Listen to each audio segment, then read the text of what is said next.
So the OC ladies are back, y'all. It starts off with Tamara riding in on a bike. I didn't know she rode bikes, so that was interesting. She goes home to Eddie, and now her 70-year-old mom lives with her. So they're basically just kind of talking about her fitness, place being closed, the mom having sex with her boyfriend, her 17-year-old being upstairs over the mom and not hearing the sexual sounds, I guess. But it didn't give a lot, but she's trying to be changed, which we know Tamara is the same witch she was years ago. Then the next scene is basically with Emily and Shannon, and they're both talking about all the things Tamara said about Shannon. She said stuff about Emily, but at the end of the day, her and Emily weren't friends. But her and Tamara were like tres amigas, which is fake as hell. So you could tell they were basically friends for the show, to have alliances and stuff. So Shannon is like, she can't wait to talk to her and see what she did to her to say all those things, because basically she was confirming that Shannon is an alcoholic. And just that Shannon did not keep in touch, which again is friendship for the show. So we'll see how this goes, because it's already starting off dry. I'm hoping it's gonna pick up by the end of this episode. I'm doing like reviews clip by clip, but we'll see. All right. So yeah, it's not given. The next scene is Emily and Gina with their kids. It's summertime. Nothing happening. They have not bad kids, but just annoying kids, because all children are freaking annoying to me. Then we go to Terry Dubrow and his wife. Terry tore his meniscus, so he's just coming back from surgery, and Heather is nursing him back to health. But they get to talking about her friendship with Gina, and basically Gina putting her on pause or ghosting her. And she basically went to Emily, who, I don't know if you remember, like seasons ago, Emily literally complained about the same thing. Like, Gina doesn't hang out with you at some point. It's almost like she only hangs out when she feels like she needs you. So Heather's like, it's cool if she doesn't hang out, but I'm not going to put in any more energy, basically.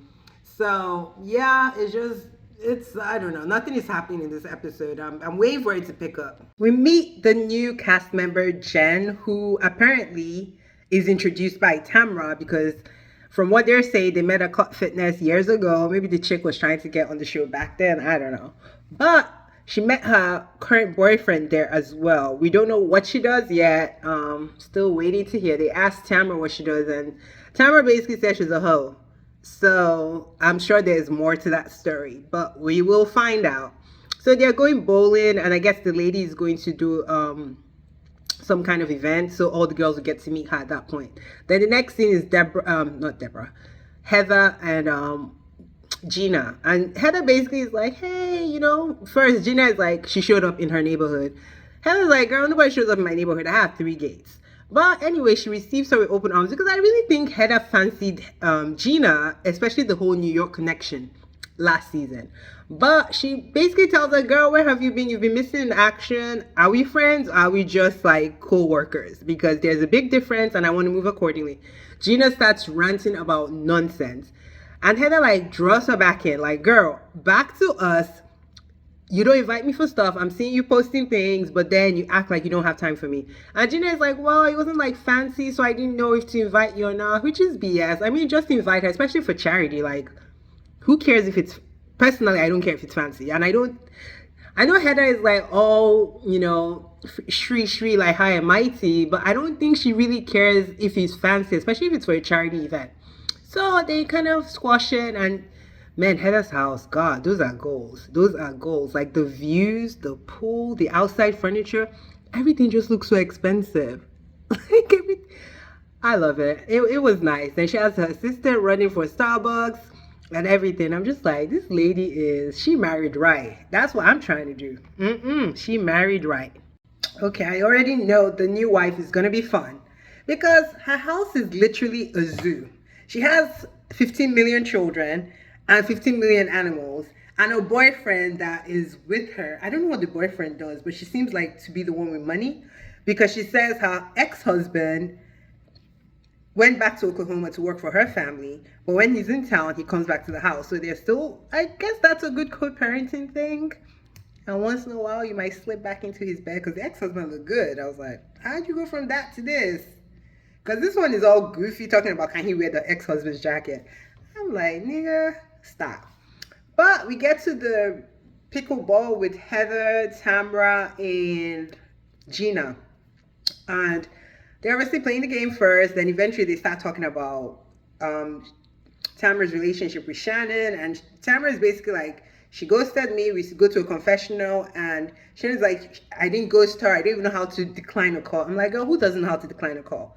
Girl, my old ass mom knows how to decline a call. So what are you talking about? I already know she's full of shit. Because Tamara is like, she has evidence, which I'm inclined to believe. Shannon doesn't come across to me as authentic. I feel like she does things for the camera and for show because she's like a pageant girl, you know. She's I don't know, she's fake basically.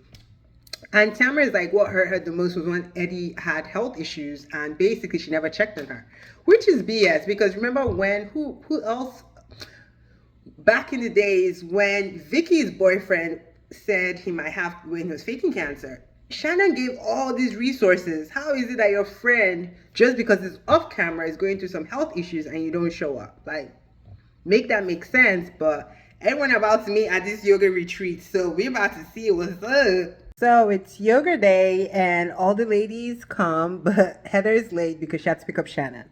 So it's a bit awkward when they first come in because obviously Shannon and Tamara have beef, but being fake as hell, they both hug each other even though they know there's some shit going on.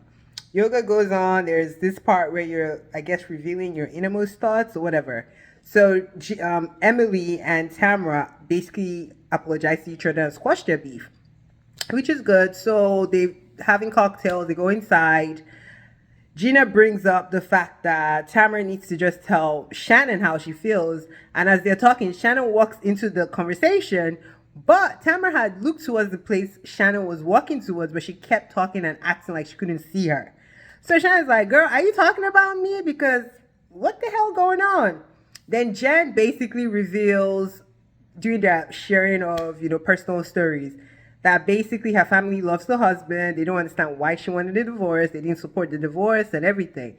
Which then Emily reveals to us that apparently Jen was cheating on her husband and she got this tea from Gina.